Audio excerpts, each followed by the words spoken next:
Hey everybody, it's Paul from Curious Pen Co. and this is Q&A number 2. So if you haven't watched Q&A number 1, scroll back a little bit in our timeline through videos, check that one out. I did break down the question and answer timeline in the description of that video, so you can kind of pull up the description, see all the different questions. If one of them pops out at you, you can click the link and it will direct you to that specific question, and you can listen to that or jump around or start from it and go from the beginning to the end. I really had a good time doing the first one. It was a little bit lengthy, so we're going to switch it up. Hopefully the next few of them will be shorter, so that they're a little bit more concise and easy to watch. Kind of trimmed them down to 10 questions. This format's going to be 10 questions. If you have a question and you'd like to submit it, down below there will also be a link to the form that we're using to compile those questions. So basically all of these questions that I'm answering are questions that we've received from people, either they're customers, or actually they don't even have to be customers because we posted it in places where we get some people that don't even own our pens. So these are all questions that we compiled on a Google form that we basically have up. It's the same Google form that you're going to be filling out if you have a question. That's linked down below. And I've just kind of pulled questions out at random, or ones that jumped out at me that we hadn't necessarily answered in the past, or potentially we answered quite a long time ago and the answer may have changed now. So all those first questions were basically my own. I just grabbed the first 15, 20 questions. These are the next 10 that really caught my eye on things that we really wanted to talk about. So without further ado, guys, let's get into the questions. The first one: would you consider making more fountain pens that can post? So in the past with our middle pens, we have shied away from designing pens that post, which posting, a lot of people ask, so if you're not aware of what posting is basically where you take the cap of the pen and it fits on the back side of the pen, and basically, there's a number of different reasons why a pen would be designed to post. One of them is to add balance to the back of the pen or make it longer, so that you could have a very short bodied pen that when it posted, it basically made the body longer so that it fit better in the palm of your hands. Also a good way, a lot of people like it so that they don't lose their cap. It's posted, it's right there. Personally, I'm not a very big fan of posting my capped pens. I tend to hold the cap or leave it on the desk, but that can be problematic depending on whether the cap has a clip or not. So there are reasons for the pen to post if it's a capped pen. And as I said in the past, with the ink and the Render K Fountain K, they were designed not to post specifically because of the threads on them. The internal cap threads are metal and they will scratch and mar the body. Both of those pens technically can post, but they're very unbalanced when you do post them. They just don't function very well.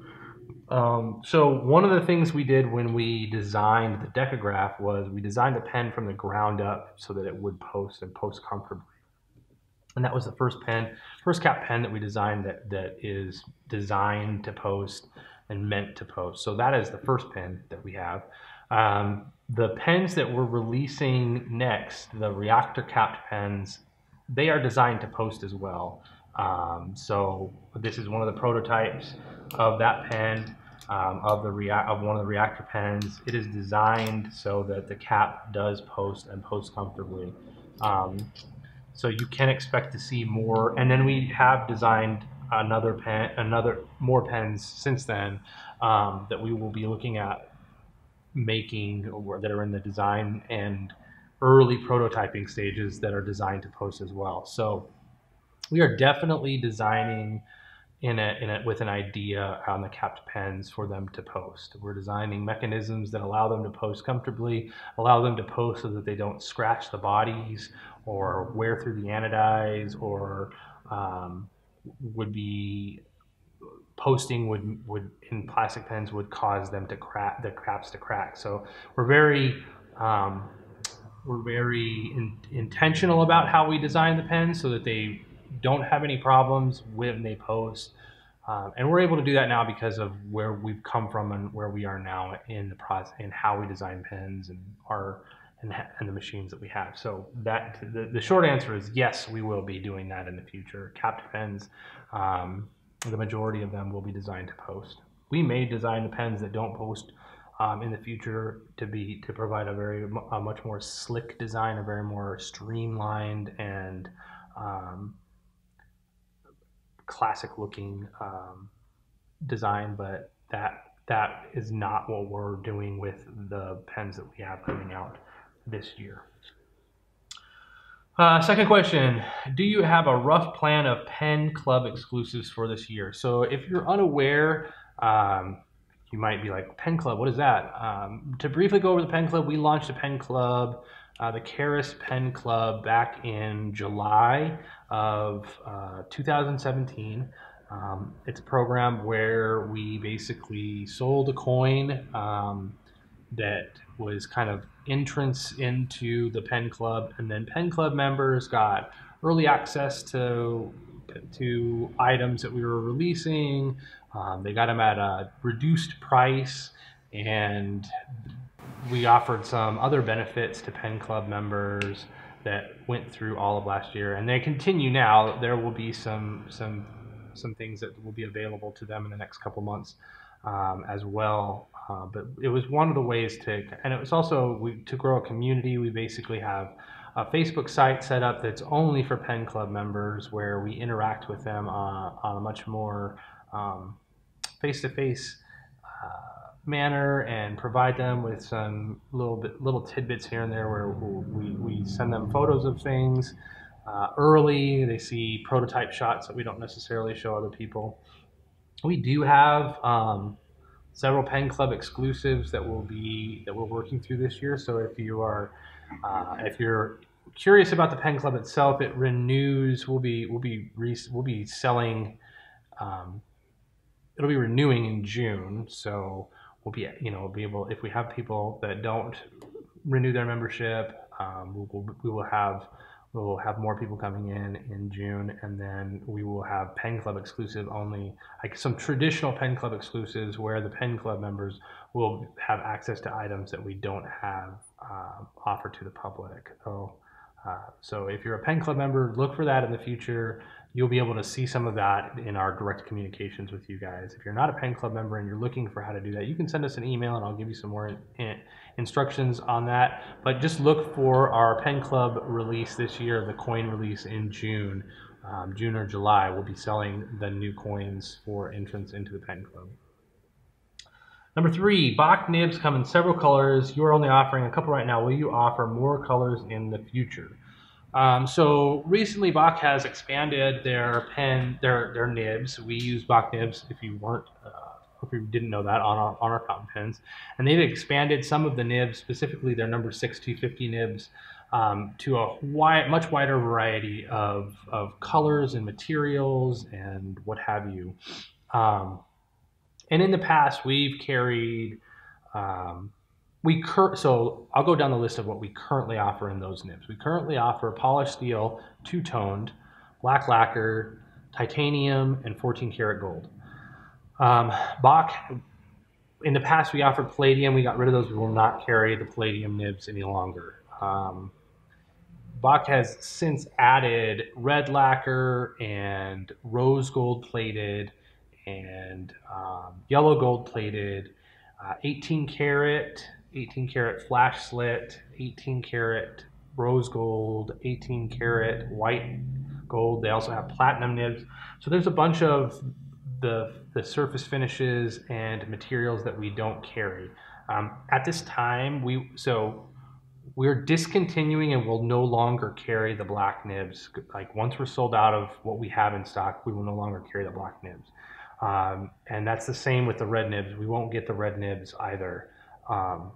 Lacquering nibs is a problematic process that we really had to troubleshoot through, and still to this day have issues with those nibs. They're just not as friendly to write with. They don't flow very well. They have issues with with the lacquer peeling off and coming off. So it's just, it's one way to color a nib, to get some really bright colors on nibs, and it looks really cool, but it just doesn't perform the way that a nib should. So we're not going to look at those going forward. We won't carry those. We don't have any plans to carry those going forward. As far as like the gold plated stuff, the rose gold plated and the yellow gold plated, we may at some point purchase some of those to offer with some of our exclusive releases that might pair well with some of those. We don't have any plans to offer the 18 karat in the number 6 right now, just because when we tested the 14 karat and the 18 karat, we really felt like the 14 karat performed better than the 18 karat did. So that's the plan right now, where we really are going to continue to offer what we do have and not really expand out to carry any of the other less popular but kind of flashier nibs. They don't, in our tests, a lot of them just don't perform the way that we feel a nib should. Next question: how often do you come across fakes of your products? So I've had this question before in the past a couple times, and we really haven't seen a lot of like a direct ripoff of our products.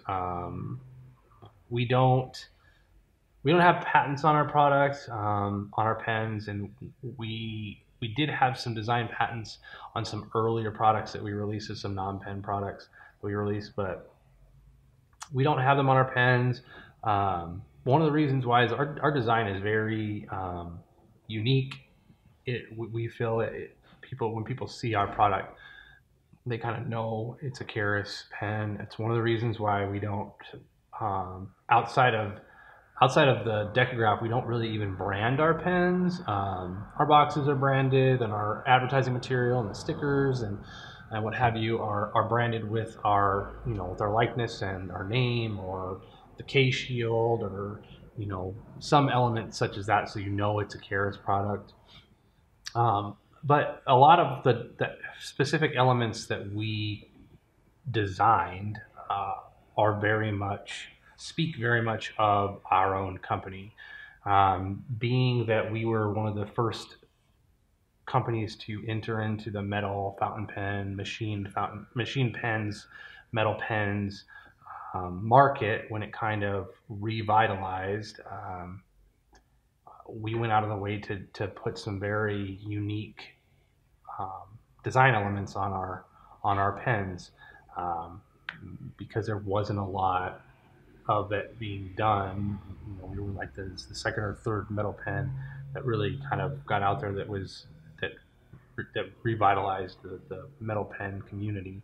Our knurling in the areas that it's in, the fasteners we use, the clips that we use, and how they're attached, and some of the specifics that we've done with them, really speak to our company and what we wanted to do. So we don't come across direct fakes. There are definitely people that have taken influence in their own products from our pens, and some of it is, some of it is rather obvious, and some of it's more nuanced.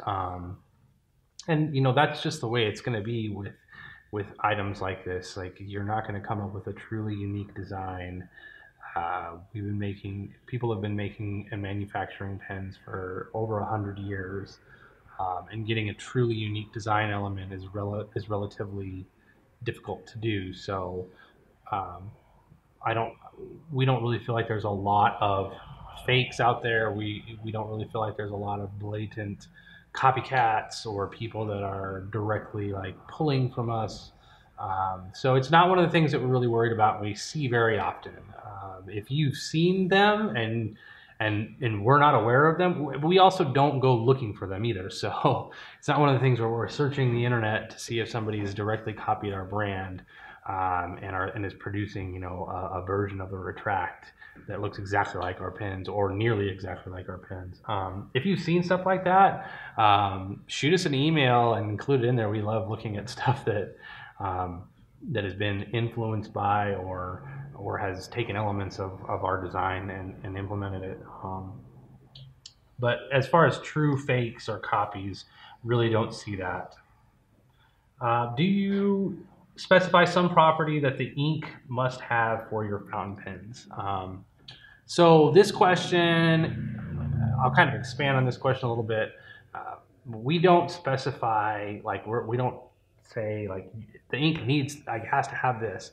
Modern inks are very polarizing because of how they can be made and how saturated they are, and there's really a push for there's as much of a collecting mindset in inks as there is on the pen side. So you have a lot of companies releasing inks, and they do different things. They color shift almost. They sheen. They're blue with a red sheen or green with a gold sheen. Companies have been adding glitter to their inks and other shimmering items. Some companies are making inks that are bulletproof, waterproof, and what have you. So we don't have specific properties that we require for our pens. We have some guidelines as far as what we would tell our users to stay away from. And could potentially void any warranties on our pens if those inks were to cause damage or issues with the pens or the nibs that we sell on our pens. So, and one of those specifically is definitely the what you would call shimmer or glitter or anything that has an added element, an added solid or micro solid into the liquid that is not a soluble pigment. So there's several of brands that have that. The Shimmertastic inks or J. Harbon's inks with the flecks of gold or silver, what have you. We recommend that our customers do not inks. We've tested them with our pens. We've tested them, and the problem is that there's really no way to clean all of the material off of certain parts of the pen, specifically the plastic elements in the pen. So your nib housing, the feed, and a converter, you're not going to be able to completely clean all of those and get all of the particles free, because they will become embedded, especially if they're left longer and dry on or get behind the converter piston. So we just tell people to stay away from those inks. And if those inks are identified as causing problems with the nib, which we've seen several times where the flow of the ink is impeded based off of properties in those inks, and it's not a mechanical issue with the nib, then we basically, that's on the customer. That's not a warranty concern.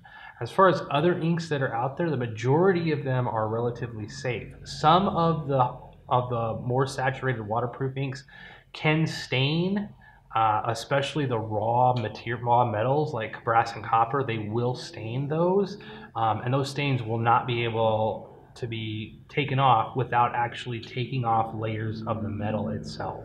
So just be aware of that. Otherwise, there are some inks that we do recommend more than others, and if you're curious as to those, you can email us, and I'll give you a list of those. I've also in some blog posts have talked about recommended inks, so you can also refer to our blog and look for that.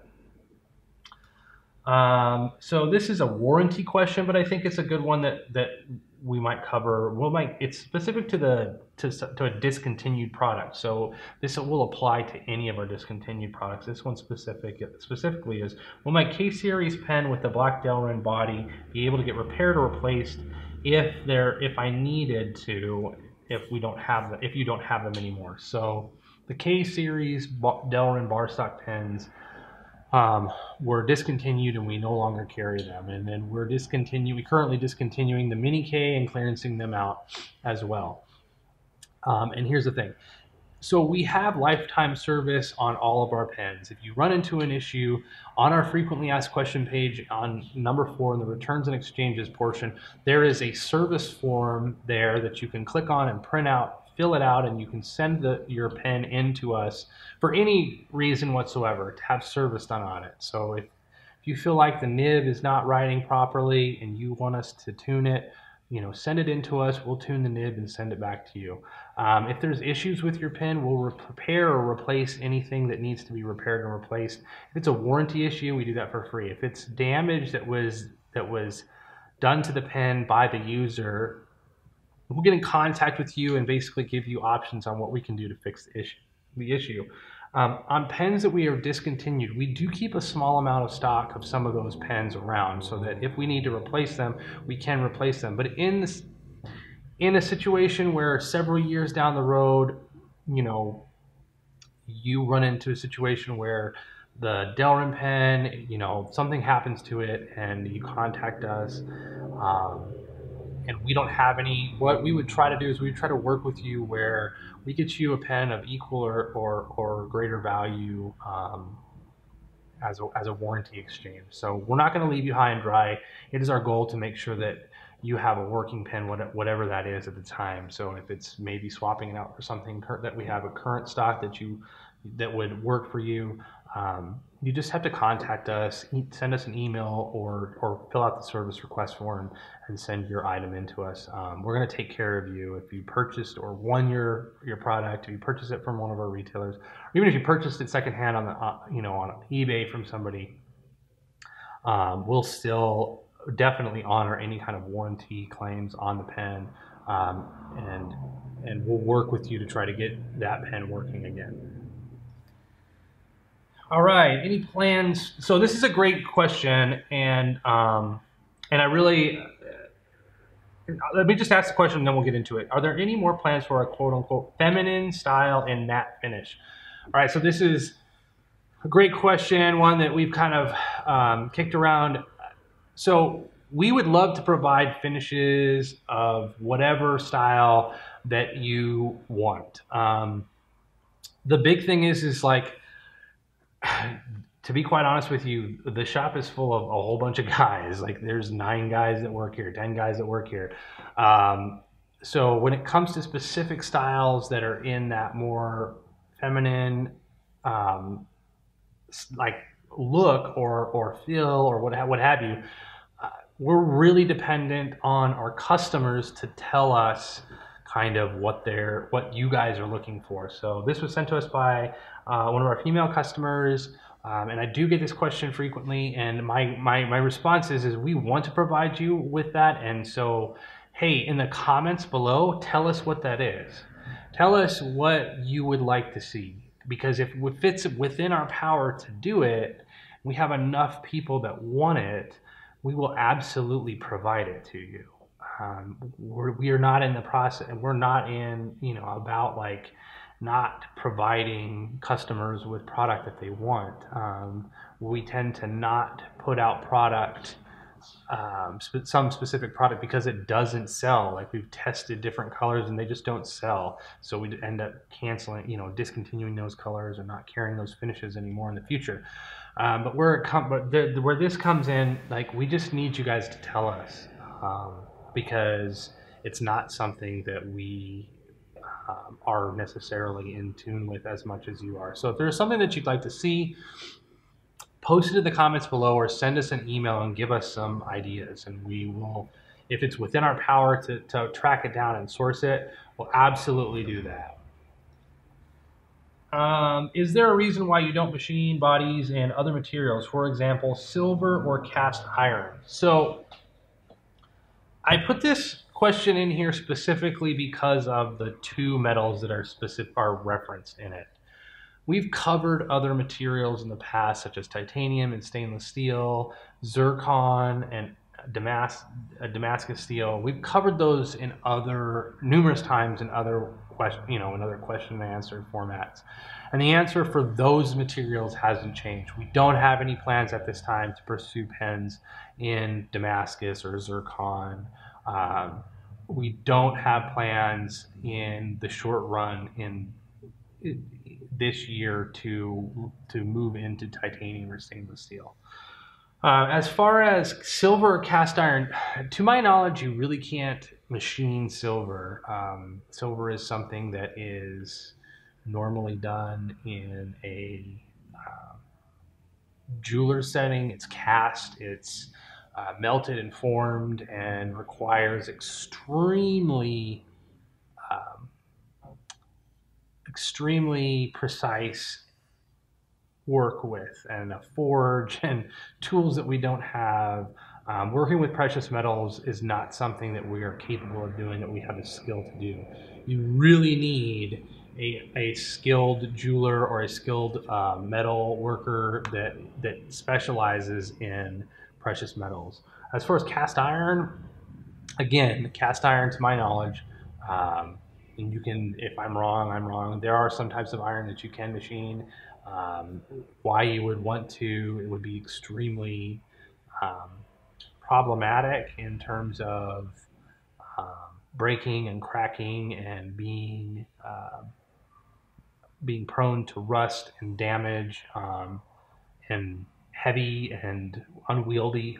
It's just those two materials specifically are not materials that traditionally you see in a machine shop environment. The cast iron is something that's done in a different form, in a different way, and we don't have the materials or the setup to do any of that. We have looked at other materials, and we're constantly evaluating and looking at different materials to potentially use. Those two specifically are not ones, but I just wanted to cover that because it was an interesting question that we don't necessarily get very often. Any future plans to make more Pilot G2 compatible things? This question really kind of took me by surprise because almost all of our pens are G2 compatible, which was why I kind of had to scratch my head about it. Currently, the only pen that we make that doesn't take a G2 is the EDK. The Render K comes with a G2, the Retract comes with a G2, the ink rollerball comes with the G2. We are currently manufacturing an adapter for the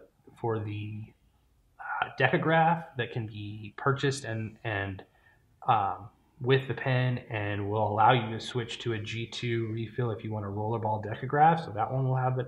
And then the reactor pens, we do have a rollerball coming out in that pen as well. So we really only have one pen that doesn't take the G2. The Bolt G2 and this is the one I forgot. So we have the standard Bolt, which is a Parker style, but we have the Bolt G2, which is a G2 compatible pen. So the majority of our pens are G2 compatible, and we're not going to give up on the G2 refill. It's the most popular pen in America, refill in America. So we will continue to work with the Pilot G2 refill in the majority of our pen releases. Lastly, is there any way for you to add an inner cap to your fountain pens to help keep the nibs from drying out? And if so, could this be done after purchase? So first off, your pen, if you have one of our fountain pens, should not dry out. If you are running into issues with the nib drying out in a short period of time, then there's some other problem with the way that there's some damage has been done, or it's not being sealed all the way and capped all the way closed. Our pens are designed from the ground up to seal when they are capped completely closed in a way that will capture the least amount of air. They're machined with the least amount of space in them. Adding a plastic cap liner is unnecessary and would not actually solve any problem. Like there would be no reason to need it in our pens. So you can take our pens and you can close them all the way and submerge them in water, and they're airtight. The water will not get into them if they're sealed and capped correctly. And as such, air really can't get into them to cause them to dry out. Now, over time, all pens, regardless of how they're made, all fountain pens will dry out. So, and that's all really dependent upon the ink that's in them, the amount of time that they're left sit between uses, what type of filling system you're using in them. So the way that we manufacture our caps, our metal caps, and even the decograph, they're actually programmed on a computer to eliminate as much space as possible inside the cap, so that we're capturing the minimal amount of air as possible when it's capped, and so that it seals in at one or two different places in order to keep it completely airtight. There's not any reason why a cap liner would do nothing in our pens. They're already designed and manufactured in a way where they should not dry out in an, even I have pens on my desk that I've left sit for 2 weeks that I haven't used, and they work just fine when I pick them up and write with them. So a couple weeks, 1, 2, maybe even 3 weeks on a lot of our pens without being used, and they should still write relatively quickly. If you're running into an issue and you come across that where your pen dries out really quickly, contact us via email or send your pen in with the service form, because that could be a problem that is related to a different issue. Or there's a possibility that somehow your cap is damaged in such a way that it lets air in. But a working cap on any of our capped pens that we have released will not dry out the nib. So that's the last question that I have, guys. If you want to be in on the next Q&A video, hit up our form, fill out, ask us some questions. If you comment down below with some tips for us or what have you, we will read through the comments on these videos. Love having your feedback, guys. This is really us providing you with as many answers as we can, and really communicating with you on your specific concerns. We like doing that. We like giving you as much information as possible. So we'll continue to do this, and thank you again for sitting here with me through these question answers. Hopefully this has covered some of your concerns, or maybe it's caused you to think of something, and you can drop us a line and ask your own question. You'll see it in a future video. But until next time, guys, thank you for watching Q&A number 2, and I will see you next time.